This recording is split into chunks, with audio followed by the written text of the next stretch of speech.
Good Monday, everyone. I'm Cyrus Webb, and welcome to Conversation Daily News. Glad you all could be with us. Well, it's a brand new day. It's a brand new week. Which means it's a brand new opportunity to do something amazing, and it all begins today. We are also now officially halfway through the month of January, if you can believe that.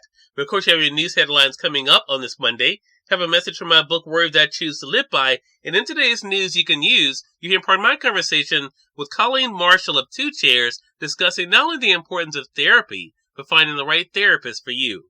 Enjoy our broadcast. For Conversation Daily News, I'm Cyrus Webb with your Monday headlines. In Mississippi news, cold weather shelter opening starting today in Jackson, Mississippi. Jackson residents are urged to stay off the roads today and Tuesday as dangerous cold and icy conditions are expected, said 16 WAPT. We've been advised to stay off the roads, the mayor of Jackson said in a statement. The mayor reminded residents that Monday is Martin Luther King Jr. Day, so many people are already off for the holiday. He urged those who can to get supplies early before the freezing sleet and rain move in today. With the deep cold, the road will freeze, as well as bridges and overpasses, said Robert Lee with the Jackson Public Works Department. I would not recommend traveling Monday or Tuesday unless it's absolutely necessary.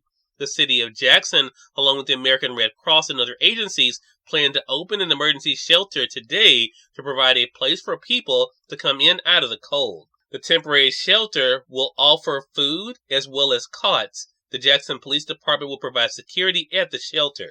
Jackson Police Chief Joseph Wade said officers are moving to 12-hour shifts and detectives and administrative staff will move to patrol during extreme cold weather.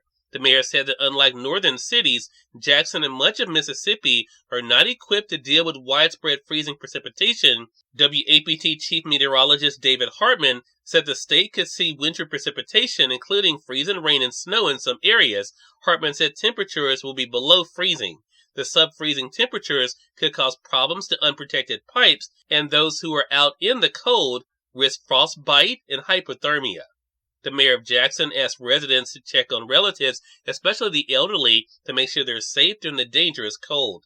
The mayor said the emergency shelter will stay open as long as needed. There are other facilities that are prepared to open should that be necessary. In national news, as shutdown looms, congressional leaders ready stopgap bill to extend government funding to March. Congressional leaders are preparing a stopgap bill to keep the federal government running into March and avoid a partial shutdown next week. The temporary measure will run to March 1st for some federal agencies whose funds are set to run out this Friday and extend the remainder of government operations to March 8th. That's according to a person familiar with the situation and granted anonymity to discuss it, says the Associated Press.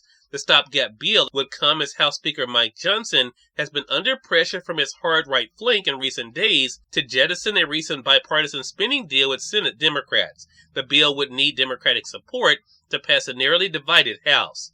Johnson insisted on last Friday that he is sticking with the deal he struck with the Senate Majority Leader Chuck Schumer, despite pressure from some conservatives to renegotiate.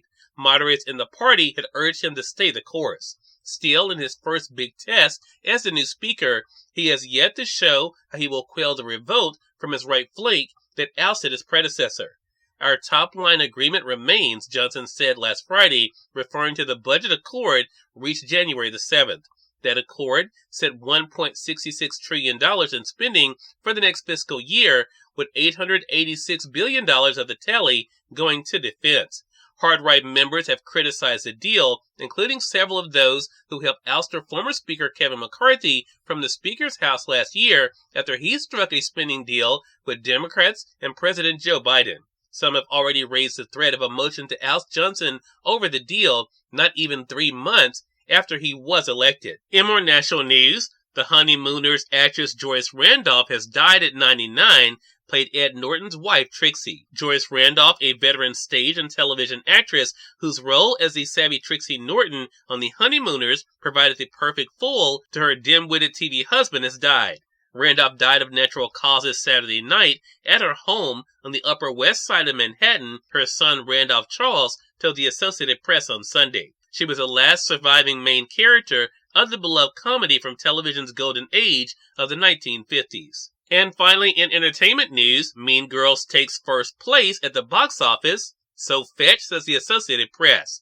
Winter storms and cinema closures in North America didn't dampen the opening weekend for Mean Girls, the Paramount release, adapted from the Broadway musical, and the 2004 Tina Fey movie, earned $28 million in its first 3 days in theaters, according to studio estimates on Sunday. That made the top 5 movies over the weekend. Number 1, Mean Girls with $28 million. Number 2, The Beekeeper with $17 million. Number 3, Wonka with $8 million. Number 4, Anyone But You with $7 million. And number 5, Migration with $6 million. Cyrus Webb, Conversations Daily News. It's now time for a message from my book, Words I Choose to Live By. Enjoy. I'm Cyrus Webb, and welcome to Monday's episode of Words I Choose to Live By.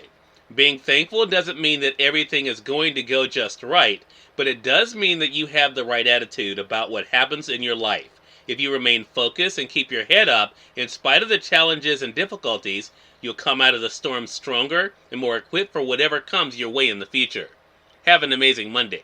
You guys are hearing part of my conversation with Colleen Marshall in today's News You Can Use. Stay with us. You're listening to Conversations Daily News. For Conversations Daily News, I'm Cyrus Webb with your News You Can Use. Colleen Marshall of Two Chairs join me on Conversations Live, the radio show, to talk about the importance of not only having therapy, but finding the right therapist for you. It's a bit of our conversation. Colleen, thank you again for the time. Really appreciate it. Hi, thank you so much for having me. I appreciate being here. Well, the pleasure is definitely all mine. This is such an important topic, Colleen. It's something that we've been talking about a lot, especially the past couple of years, since COVID, I think, when it comes to taking care of not only our mental health, but also not feeling bad about getting the help that we need. Before we dive into the topic, I want to talk to our audience about Two Chairs. Talk to them a little bit, if you don't mind, about the services that Two Chairs offers. Yeah, so Two Chairs is a mental health organization, and we offer outpatient mental health services to clients in the state of California, Washington, and Florida currently, and we're going into other states this year. And we offer both in-person care and teletherapy care as well. And again, such an important thing. We're going to let our audience know where they can get more information a little bit later.